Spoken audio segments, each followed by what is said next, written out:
নমস্কার বন্ধুরা, সকল বন্ধুকে অনেক অনেক ভালোবাসা জানিয়ে দেখো আমি আজকে শুরু করলাম পনিরের তরকারি। তো পনিরটা আমরা যেখানে দুধ নিই ওই ঘোষ দাদাই আজকে দিয়ে গেছে, সকালেই দিয়ে গেছে। তো পনিরটাকে দেখো আমি বেশ সুন্দর করে চৌকো চৌকো আকারে আমি কেটে নিচ্ছি।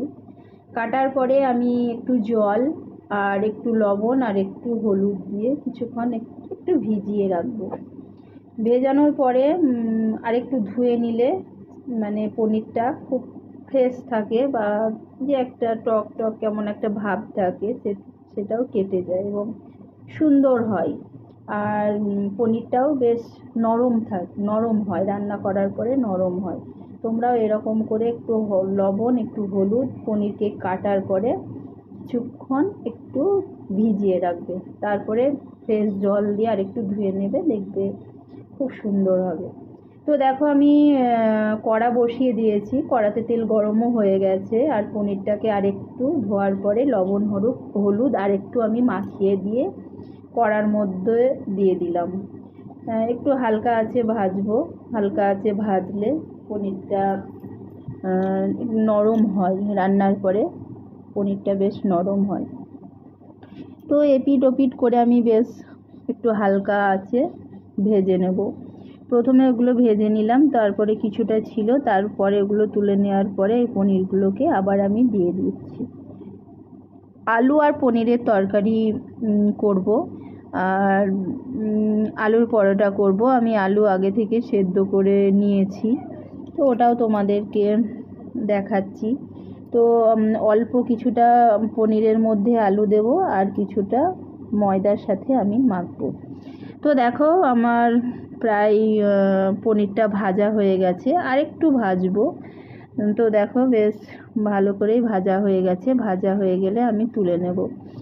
আগের ভিডিওগুলো যেগুলো দিয়েছিলাম আমি রান্নার, তো সবাই ভীষণ পছন্দ করেছো, সেই জন্য আবার তোমাদের সামনে এই রান্নাটা আবার তোমাদের সামনে নিয়ে আসলাম, তোমাদেরকে দেখাচ্ছি। তোমরাও এইভাবে একটু করবে বাড়িতে, আর আমার বাড়িতে তো অবশ্যই চলে আসবে, আমি এরকম করে রান্না করে তোমাদেরকে খাওয়াবো। তো দেখো আমার পনিরটা ভাজা হয়ে গেছে, তো ভাজা হয়ে গেছে, এবার আমি তুলে নিচ্ছি। দেখো একে একে পুরোটাই আমি তুলে নেব। তার মধ্যে এর মধ্যে একটু আমি আরেকটু তেল লাগবে, তো আরেকটু তেল ওর মধ্যে অ্যাড করে দিয়ে দেখো আমি বাকি রান্নাটা করছি। তো আরেকটু তেল অ্যাড করে দিয়ে ওর মধ্যে জিরে, তেজপাতা আর একটু লঙ্কা আমি দিয়ে দেব। যেহেতু ছোট খাবে সেই জন্য লঙ্কাটা একটু কম মানে দেবই না, সামান্য একটু দেবো আমি।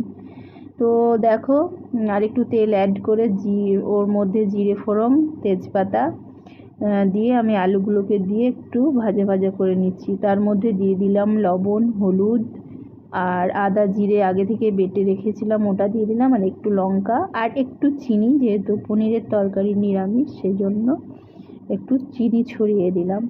হলুদটা একটু কম লাগছিল সেই জন্য আর একটু হলুদ আমি অ্যাড করে দিলাম ওর মধ্যে দিয়ে, নাড়াচাড়া করে ওর মধ্যে আমি জল দিয়ে দিলাম।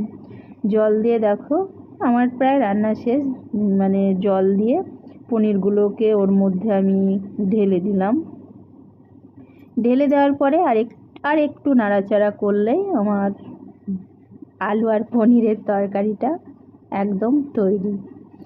তো তারপরে যেটা আলুর পরোটা বলছিলাম, ময়দার সঙ্গে বাকি আলুটা ছিল, ওর মধ্যে জিরে আদা বাটা আর মানে কড়াতে তেল দিয়ে জিরে আদা বাটা দিয়ে আলুটাকে মেখে নিয়ে মানে একটু ভাজা ভাজা করে নিয়েছিলাম, নাড়াচাড়া করে ওই ময়দার সঙ্গে ভালো করে চটকে নিয়েছিলাম ময়দার সঙ্গে। তো দেখো আলুর পরোটাটা আমি ভাজছি সুন্দর করে লালচে লালচে করে। তো কেমন লাগলো অবশ্যই আমার রেসিপিটা বলবে, আর অবশ্যই কমেন্টে জানাবে। ভালো থাকবে, সুস্থ থাকবে, সুন্দর থাকবে।